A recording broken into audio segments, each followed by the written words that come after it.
via tu ile tu.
Ma ia fai pesena I lona suafa le silsili ese. I tau atu I le tae ao lona arofa. I tau atu foi I le pō lona wha mahoni. A wawe a le kia mai a te au I la ngā ruenga. Eri e, o te alana whiatia o na unea o whaia e o ao. O le tangata malea nā te le noa. Mare nā te le lohona le nei mea. Nā tau whai tau whatasi. E tupu o roa I te mata mi o tono e pei o le pama. Tupu tene e pei o le arasi le panona. Le o toina I le whale o le rii. E tupu o roa I lātou I loto a o le tātou o tua. A o I na urusina. Lātou ke fua mai pe lava. I malo losi ma lau o loola I lātou. Tātou te tau. Io ele atua silisili ese o mātou ta mā. E lau o loola lava o tangata whatua tua. E atu mau ma whatua tua I lau o whiu. Ia ele nei tae au fau mātang o whie. Tu e poto manuia lau e kalesia ma o tangata. Ua mātou rau tutu atu I le hawa ma le minga o tele I loruma. E ala I le nei tāpua inga. E mātou te puru nauna wina ai a whio mai o lo nganga. Se ia whapa ia ina le nei sau minga a toa mo mātou tangata. Whātumu ina I mātou I lo tumu a toa. Whai ai una mātou wofu ina atu le nei tāpua inga. I le nganga ma le whamaoni. Ua mātou wala au e ala I loulanga suafa Yesu. Amen. Ia tātou vi atu I le tua I le pese se lau whāsi furu ma le whā. Se lau whāsi furu ma le whā le pese.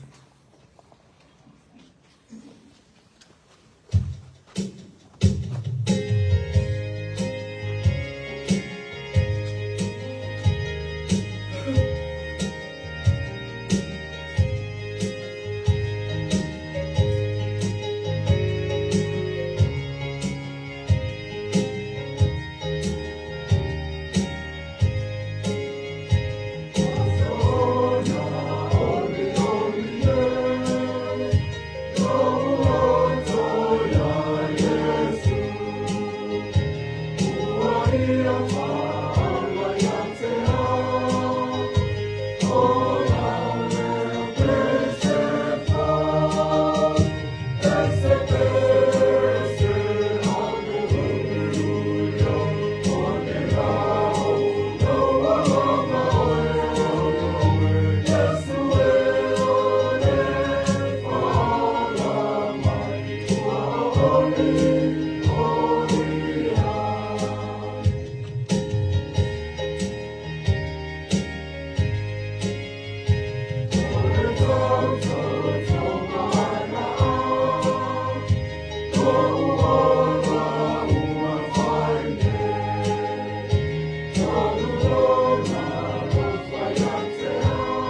Atua.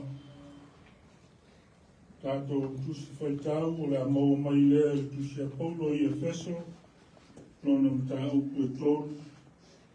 La tātou whaitau e amata mai le whai upu e fitu, whaangata mai le whai upu e sifu mai tolu.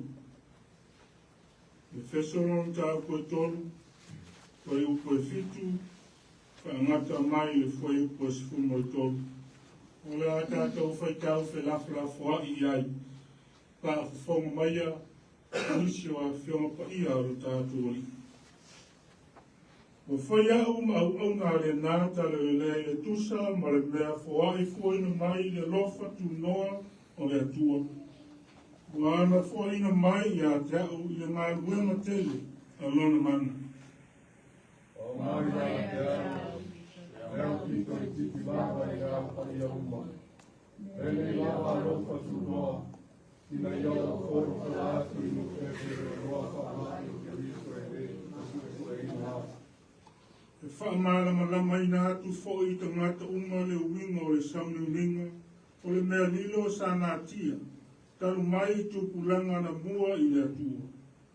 Le na whaia mea uma lava. Mea I ora ia risi, mai a mawhaitune I mea o I tana.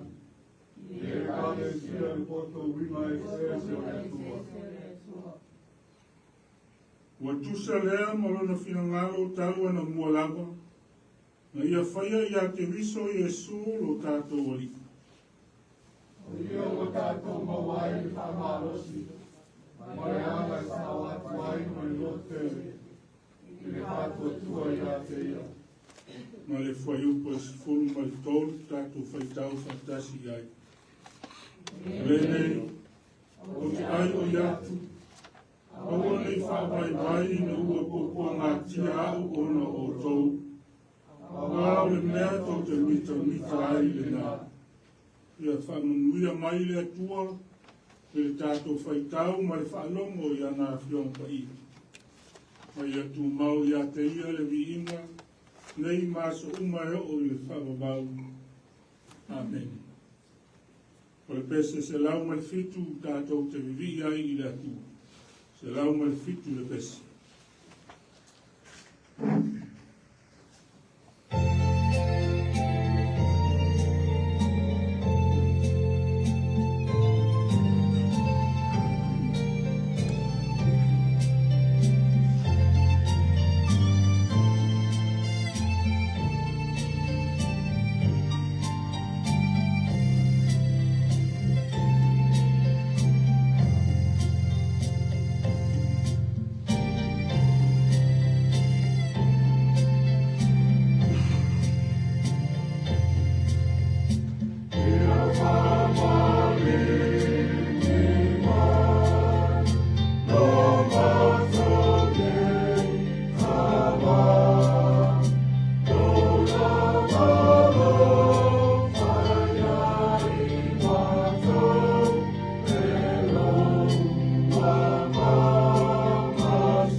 o tau lau tu i luma o le atua. O lau tau whina fōu o whiwhiri ai o tau o ngā ruenga fōu o tau sana fōu. Pa whonga mai ai upu o e tuspa i. I o tau talia e whai ma o tau whaton. Ma wha mawhan whananga. Ia maua ai lo o tau ka wame o tau ina i le ngā wenga. O atu ina ai o tau ina.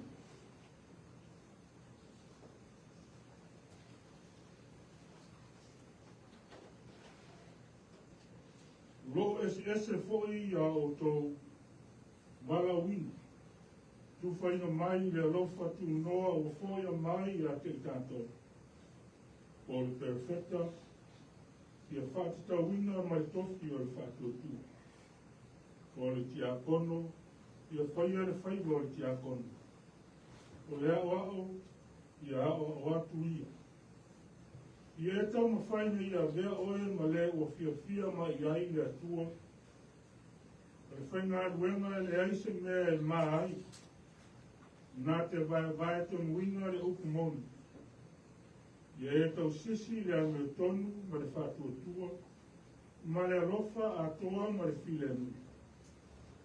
Pātasi ma i la tōu e wala au i le liki a i le loto ma maa.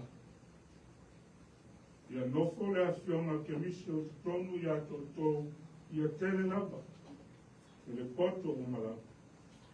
O mea ma whai tau te whaia i le tau taletala, o le amio, ia whaia umalawa ia mea i le suafo e li o Yesu.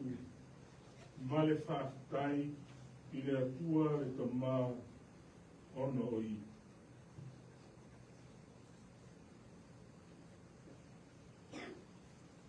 Le ngā ruenga o le au tō whaia e le whaino hi.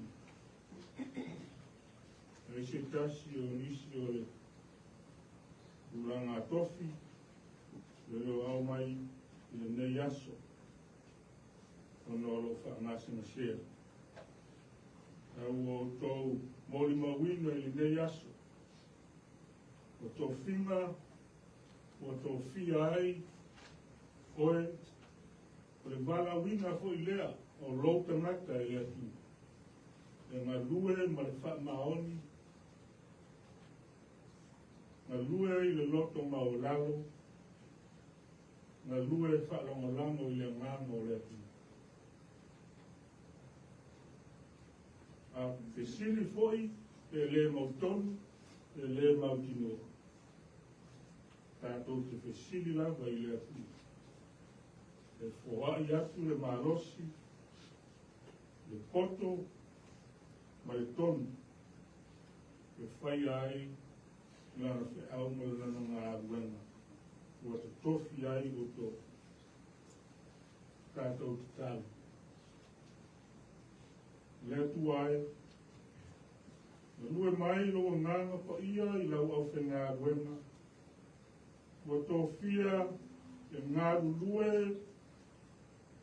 mo le māwhitanga atina. le au fai pese, ma le au tala vou o lau I kalesi. E whae atu o mātou loto ngāo ngāo. E whātumuina I lo mana. Whao ngā ina wa fionga ngā lua ina o lato ola. E au o nātu I lau o fi. E whao ngā ia ilo lato ola. Mo rovi ina. Ma futa mai lo ngā pa ia. Ma tau te loto te tele ai e whaia au fe au. Ia tupu lau mā lo. Ma vi ia lo suafa I o mātu ola. Pia o ngā mo oe. I lo suafa Iesu le ao le kalesi. Amen. Ia mungia. Au tau ngā wena. Ia mungia atu le tu. Tātai.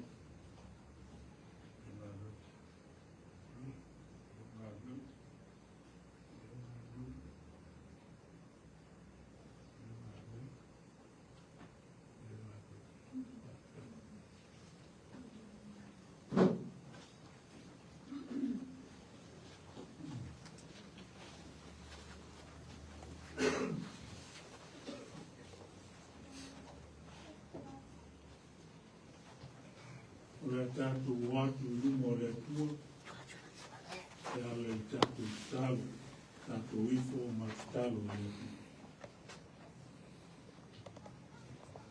Le tua, e wharo mau o suaka I. O le tua e silsili ese, o lau o fio le pule ao ao, o le langi ma le lalo langi. O lau o fio le amatanga o mea umara. O mea le uma mo le soifua manuia o tangata. Ua I o hao pa ia le atua. Lo lava I lo mātou wola. Ma le soifuanga lo mātou wola ma soifua ai o tangata. O loo I lau o fio mea uma le atua. Leo lava I lau fe auma lau ngā ruenga. E te tāpena ina o mātou tangata. A wā le tala ina o lau tala lei. Ai maisi o le whailoa atu o lau silisili esi. Ma lau pule au au I le lalo langi atu. Poto manuia lau e kalesia. Ma o tangata I le neita e au fou. Tai au to toa, tai au to file mu o lau fi. O e au maia I lau whanau. Ma lau e kare sia nei. Le o mato vivi ma tapo ia. Lau o fio le atua. Tasi lava lau o fio. O le atua o atua. O le aliki o aliki. Whaftai to maa. Aftai o wa leo o toi poto manuia lau e kalesia I le neitaia. Ia e o loo ia I pea nisi tō tino o lau e kalesia. O mawhatia o no whaamai o le soifuanga. O mai tū mau o le soifua. Whaatai le tū. O loo mātou mole mauina pea lo silisili ese. Ma loa lofa tausi mai I le soifua ma le olo o tangata. Ma lau e kalesia. O lo e whaasoasoa ina mai pēr. E malosi fau o le aso ma le aso. Ai maisi o le ola tulu. I o mātou tangata. Whaaftai ta mā. Wa o lo manuia pēr le atina e ina o lau au ma lau ngā wena. O lau tale le lei a Iesu te wisi o lo ofo ina atuai le soifua. Ma le ola o tangata. Tau tua, ta lai ma folafola lo fina ngaro pa ina. Manuia le nei e kalesia. I soifua maua, ma soifua le lei I ta maa ma tina mātutua. I o lava I whanau. watu fo i na wa yasu. I umanuia ngā ruenga. Sa whea ngai mo tangata ngā rulue i so se whale whai ngā ruenga. Le whaiva fo i o mātua, o to maa mo tina mātutua. Whai o le whaiva o le tāpua inga. I o mātu a inga. O a o onga fo i a le whanau sa o atu ma toi fo i manuia i a inga. Ia o sa i linga manuia fo i a lau e kāresia.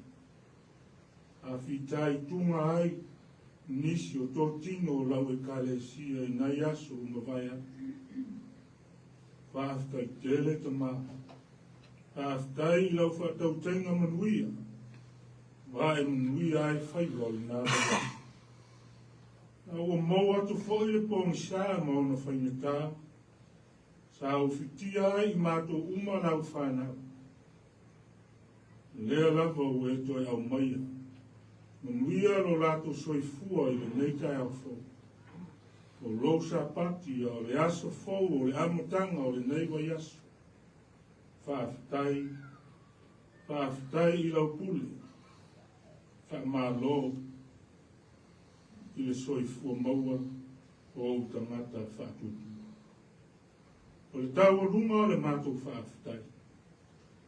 E ngata o le whaamanianga i le ola ma le malosi. Ia o le whaoletanga na e saunia e ala i a Iesu. O le alii ma le whaole. Saunia le tauranga tō miola mo i mātou. O o tangata anga sala. O e whai ai le whaoletanga ua. Whaolaina ai o mātou tangata. O maua ai le ola e whaobau. E saunia mo i mātou. O mau i lau fio le viinga le whamanu ma le whanetana. Nei masa uma e whaola. Le tua. Nā o na mātou whaalangi o i mātou o tangata o lau fio. Tangata i tari tonu ma whātou tua. I le tala le lei a Iesu. Na mātou ngalue i lau whiau ma lau ngālue. Ia o mātou lava o tangata o le fotu o le anga māsase. Tō fusia i mātou ma whaere tonu ma sase i o luna. Tonu o mātou ainga. Me māwhutanga whaere uru ngā lii. Me māwhutanga e tonu o ngā ruenga. Ia maise lau whiau ma lau ngā ruenga. O mātou sase. Ia teimi e whale tonu ai o mātou manatu, e momo wai o mātou whātua tua, o mātou le mau tonu, pe a o mai whita whainata. Ia e ngaro lava o mātou whātua tua ma whalonga lango i lau whi. Whapai e, o mātou tangata e whaitau a wāwhiona. Sa ili. Wā whionga e o ina mai e mātou te whaitau. Mātou te maua ai le sao ma le tonu. Whaatonu wholau ai wholaunga ma le sāwalinga o tangata.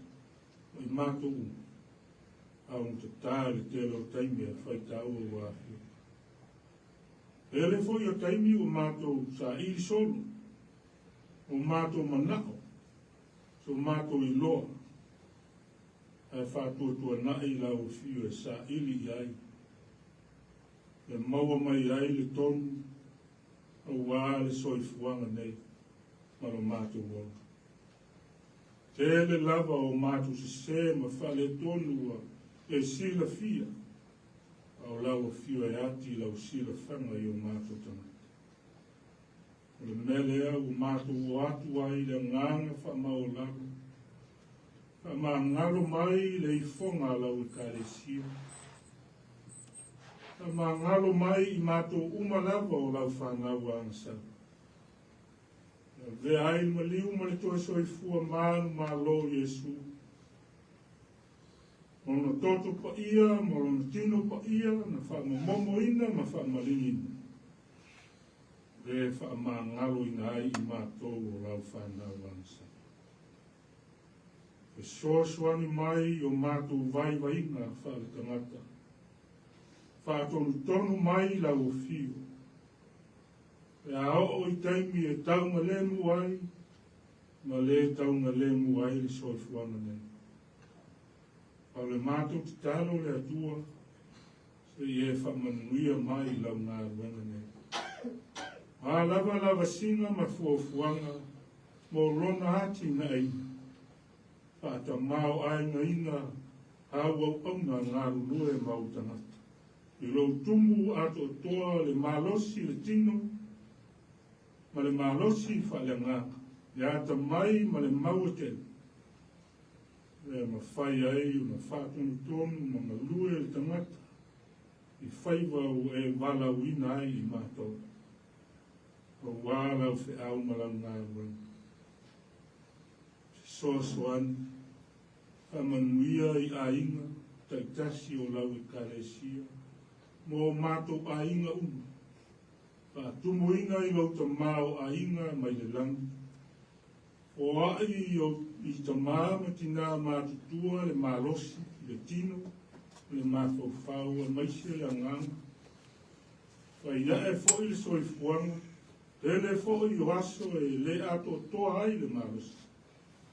E mātou te sa ili atu lava I lau. Nisi o tina, ka mao lau e karesia. O whaia pēr tāla vai, le aso ma aso whatonu ina. E mātou te sa ili lo mana whamaro lo. E manui ai tāla vai, manui ai vai la au ma fuala au. E wā le malosi fōu mo le au nanga I lau. Talo mo lau whanau mawhitia ma tina ina. O whata o tolia I ki tonu. O maota ngase whapea ki tonu o aina. O le te talo I lo mana le atua. Tasi asiatu mo lo nganga. A mawhana whana. Ma whamanuia I a lato mawhitianga ma tau tonu. Whamanuia fo I a ao li I mo tamatai fo mai. O loo wala tuai lo poto ma loa tamai. Mauai le malosi foe ala I tau fitina. Mātou tālo fo, ma le alofa I aina. Motu sia mātano pele I maliu ma le oti. Wha mātana whana ma wha maise le nganga o lawa fio le atu. E soa soani I fuafuanga O ia lato mauti no. E o lo lata pea lo nganga ia I lato ma fe soasoani ia I lato. Mātou ki tālo, mo le vātou wai o mālo le larulanga. E aise mea lilo I lau sila whanga le atua. O wāfo I o lau e fio le pule au au. O lau e fio e ona le nganga ma le mana o malava. E te fe soasoani I tangata ma o malau whanau le larulanga. O lau fio fo le pule au au. Aole te talo le atu. E ie fe soasoani atu I taitai o mālo taitasi. Awe ese le whaamau lunga, ma le pule wha le tangata, ma le whaasauā, I le soifua ma le ola o tangata. Le atua, whaamawhana whana le anganga o lau fio I o tangata. Lo mawhatia pēr ma tina ina. Ka māma tina e o lava I pepe. Wa mau le soifua ma le ola. Ono lea mi o le tonu o tangata ma te tata. A le leila o fio. E soasoani ma whamanuia I o tangata. Lo fia ai, lo fia feini. E ai ni mea no nofo ai, no lolonga ma mafui. Ma matangi te tele. So se vai pa noa le laluranga. Ia o aku iai au whaamianga. Ma lo whaamawhana whananga le ali. Le ngalo le mātou te taro sa mo. Yo mātou watu ni upele. Sa mo se sifo ma sa mo se sae. O mātou ainga ma whainga malo. Whainga nua. Le atua e iai lava le amio le tonu. sino e lau fiu. Tonu e loa nganga. Ma soani i on tanaka. Ia maua pea, ia lofa, ma le whaamaoni. Tai tai manuia ai. Le soifua manuia o tanaka. Ia maua pea manuia mai lau fiu. E o mātou ainga ma lau whanau leali. Mātou te tālo fo i more manuia o lau au ma lau ngārua. I soko se e kāle sia o te tofi ai, ma wala wina ai, au au ona tofi. Tai tai le ola whale nganga o au e kāle sia ma outangat. O te tālo lava le atua i e whata mau ainga inga i lātou, i louta mau ainga whale nganga. Maua le soifua lau le lei, maua le ola male marosi. Ia maua nganga e tele mo ele atua malo malo. Ia tupu maola ola lau tala le lei ia Yesu Kirisu. Le ngata i Samoa, le vasa Pasifika e whate fo i le laulangi ato. Pamanuia ia wa onga whawhaife au. Lo hao tau wina ai lau whanau wa au tau wa lau tala le lei. Whamanuia ia lātu tau mawhainga. Pamanuia fo i au ona whaia onga lo hao ina au lau whanau. Ia manuia, le whaatau tengi. O au wa onga whawhaife au. Ine ia mamana a o onga. O wā lau fio ma lau tala lelei. Pamanuia fo i tāma whanau o Samoa ma i lātou uma. Hofo i atu i soifua i a o onga. A o onga ki tele o kolisi ma universite. Le whamanuia atu a lātou taunu whai. Le ngaro fo i le mātou te tālu. Tāma whanau o Samoa ma i lātou uma o hofo i atu o lātou soifua. Te tonu vaenga au o le malo tele o Amerika. Whamanuia i a lātou taunu whai. E pui au malu lo lātou soifua i o ao lofa le tu. Le alu o lau tala le lei le nei asu. E au whai uiu fo i le nei tau sana i le mātou fola. Ia, a una lau fio le tu. E mātou mau pea ao oma whaleanganga. E lui tau ina ai lo mātou wola. Whātua tua i lau fio. Upu fōi o la mātou whaalongo longo ai sa taimi o lunga. Ia te tala na mātou whaalongo. Ia mātou whaalongo o marimalilo a e wheta rena. Au mga arwena, fuafuanga, a o onga, lau whanau, ma lau e kare sia o le neiva yasu. Whamanuia, ia ilo file lunga ia mātou. O le mātou te talo lea. Tasi ai ma le manao lino o le tangata lava ia o mātou wofo ina atu i le nganga whatotu. Ia whai ai pēa lo lava whinangara. Ai aua lava so mātou whatawana. Lo lava suafa ia su le li ma le whaola. Ua ala atu ai le mātou te tala. Amen.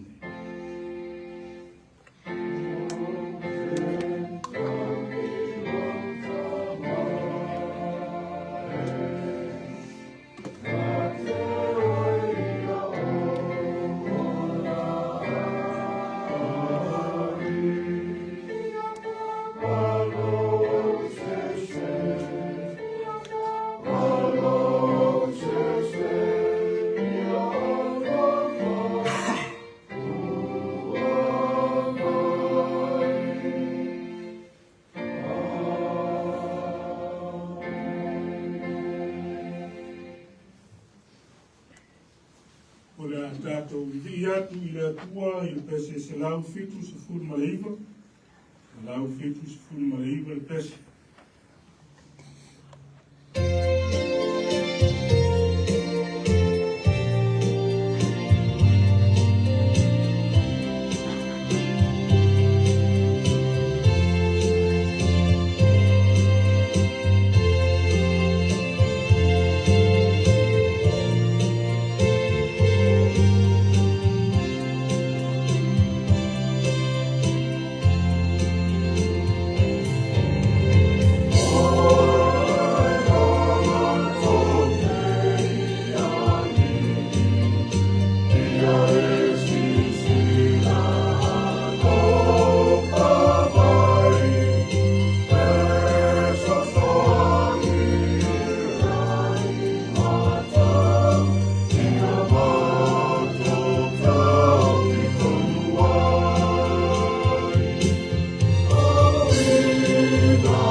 mo le foai. Wa yo luma le foai ia lau e kalesia mo tangata no mātou atua. Ai mo mua no mātou whaafitai le tele mo le ano anoa i o louta mau aina ma louta sia. O e whamanui ai o mātou aina. Isi ia whau whaamianga. Wa mātou toi foai atu mo lau whiau ma lau ngā ruena. Ia mātou whaia ma le tatau le ali'i. Ia e whapa ia mai ale nei foai i whaatasi ai mo mātou tangata. Wala atu le mātou talo ia Yesu le mātou ali'i ma le faaaoga. Amen.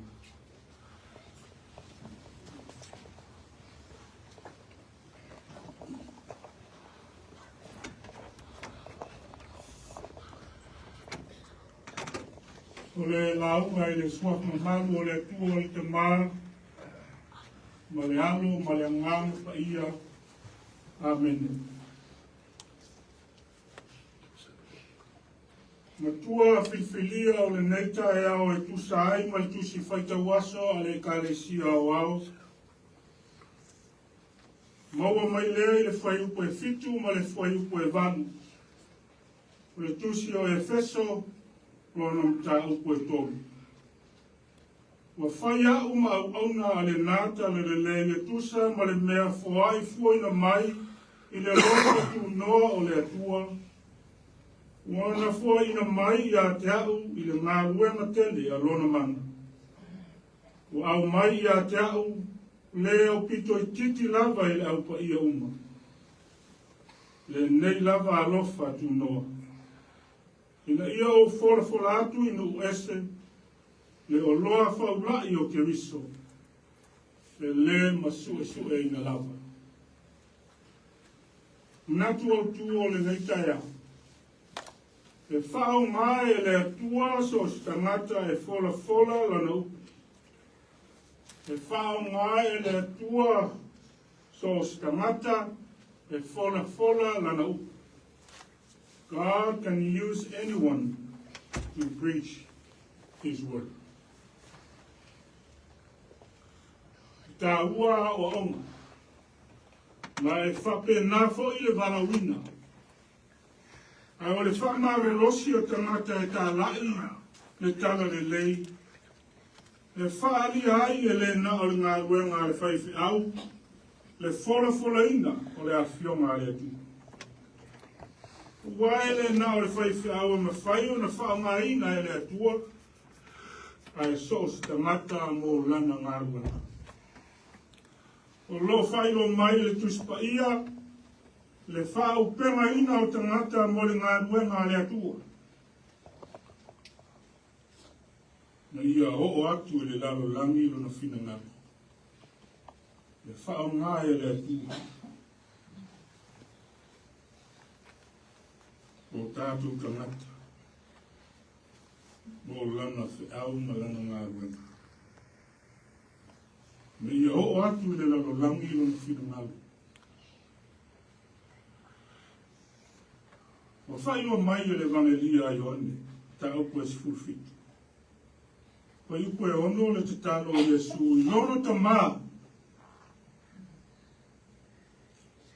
ma ona tangata. Mo ona tangata. Aole te talo e whawhetai ai lona ta maa. Mo le tuina mai o lana whanau i ona au.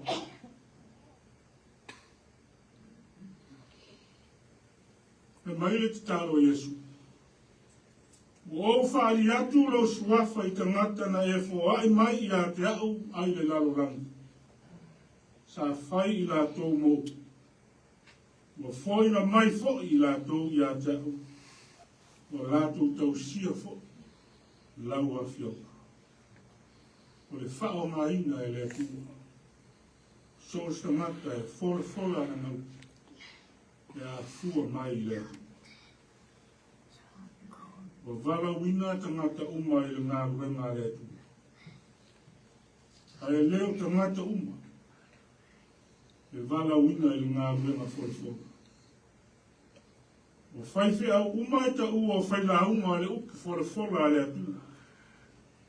Ai le o whailaunga uma o whaiwhi au. It's not just the pastor's job to love God's word and share it. The pastor is not the only person God can use, because it is biblical to equip others for the work of the ministry. Everyone is called to ministry, but only some are called to the ministry. All pastors are preachers, but not all preachers are pastors. E ngāru lue tangata uma i le whatuatua, e ala i le mana o le atua. Ai tātou te whaia mea uma ma le loto mau lalo, ma le loha, na lawe ina i tātou e Yesu Kristo. Wa o ina fo i tātou uma i le puna oa whale nganga, whātau no uina ai le misiona a Kristo. I se awala e whamamaru ina ai oi. Ina ua whiwhiria Paulo, le atua e whai maipu o le tala le lei inu esi. Tūna atu e le atua. Ia te ia le to mai e whasoa atu ai lana tala le lei inu ese ma le mataria. God gave Paul the ability to share the gospel of Christ to the Gentiles. And God made him a servant of that gospel according to the gift by the grace of God. Aleana whasoa tuai Paulo I le kalesia I Efeso. Matai le vaenga o ana tustusinga whai mai Paulo. Wa whai au. Ma au aunga le nātale le lei le tusa ma le mea fōai fōina mai. Le alofa tu noa o le atu. Tau tino manino e Paulo. Whai o ia ma au aunga. E tusa ma le mea alofa o le alofa tu noa o le atu. O lona to mai e taita ia ai le ngā ruenga tā lai a Yesu. E whaavai tā leni na whaai mai e le atu. Tofu tātou tā leni. Whaai mai e le atua. E ngā rurue ai. Ma whaatino ai tiute na whaiva. So o se ngā ruenga. Rua ia whamanui ai tangata. Ngā rue ai ma le whaamaoni. E ui lava o ia o pito I titi o le aupa ia o malawa. A ua tuina mai ia te ia le alofa tu noa.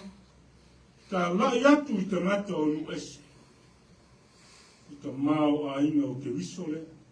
Le masu esu ina. O le mea alofa. O le alofa tu noa o le tu. O tātou mawhai ai. O tātou wola ai. O ua tātou manuia ai le tale le lei a Yesu Kristo. E le ngate le tino, ai whape fo'i le nganga. Whailo mai e Paulo. Lona whatawa. Lona ta mai ta ngata e le whatusa lia o ia, ma le aupa ia o malapu. Ta ngata na whai masasa. Sa whai o ia ma ta ngata sa ua. I le au Kerisiano, Jerusalem, ma asuafa I a Saulu. Aia. Aua whiwhilia e le atua oi. Wa whaonga ina e Yesu. E folafola lana tala le lei I nukesi. Ia whailo atu le winga alofa tu noa o le atua mo ta ngata uma. E le na nukesi. Fai lo atu le poto wina ese o le tua. O le alofa tu noa e tutusa ai ta ngata uma. E tutusa ai ta ngata o nu ese mai utaia o e talitonu I le tala wina. E tutusa fo. O lato whasoa I le oa whaelenganga o le tala wina. E lua mea tā ua. o whaeroa mai e Paulo. O le nei alofa tu noa o le. Le lua awal. Na vea Paulo ma apostolo i le alofa tu noa o le atua. Na sa a vea foi o ia. Ma apostolo mo le alofa tu noa o le atua. O lona winga na lawe ina o ia ma li ua lon tangata atoa. E le alofa tu noa o le atua. Ai wa tu inatu fo ia te ia. Le fe au mamana o le alofa tu noa o le atua. E folafola lana tala le lei mo istangata. Opo moni lawa kalesia. Le aise tasi. O soifua mai yaso nei. E mawhaia o na taua veina le tofi o le apostolo o nu ese. E pei o Paulo. O te talo ma le ai oi.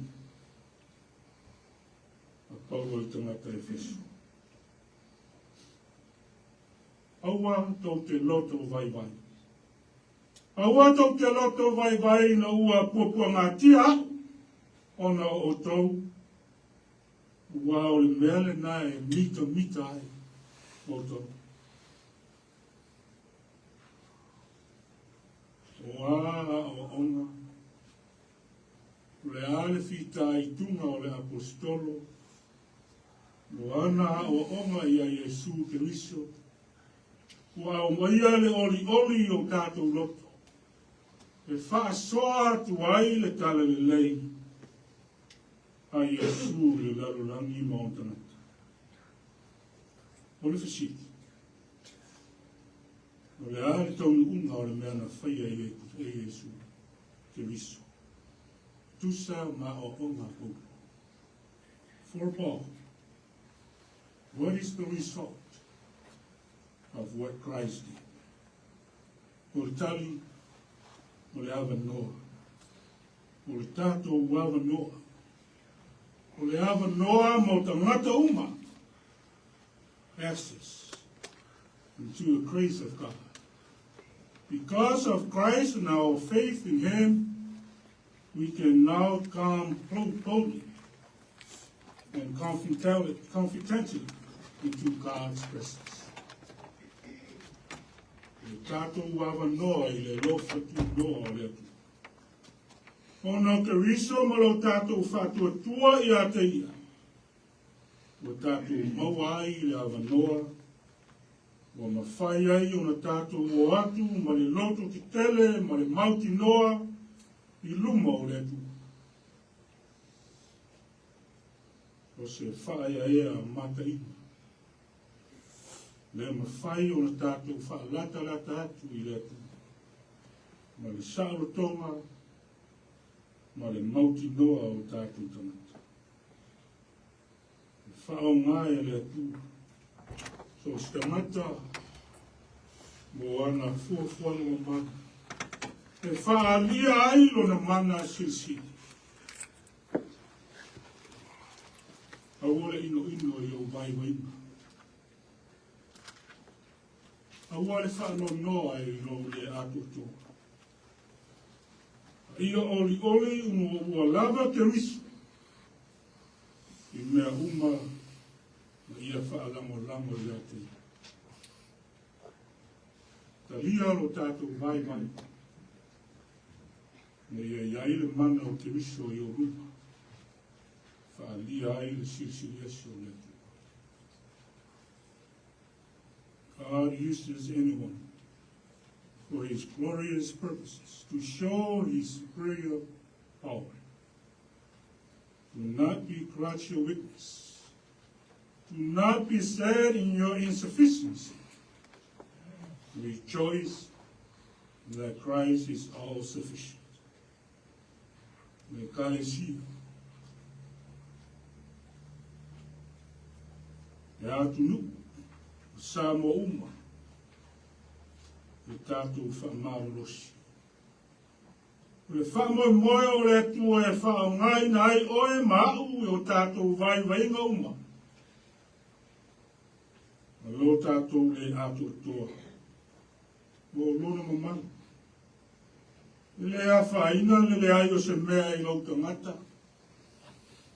Po le vai, po le mativa, po le tamao aina.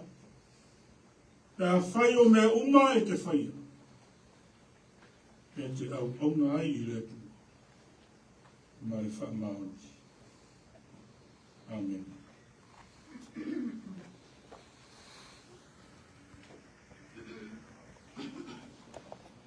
La tātou vi atu le kua. Le pese lea la tātou pese. Ia le tātou sao lea I whamoe. Le Kalesia, disciple of Christ. First Christian Church. O le pese lua se lau, I nasi furu maleipa.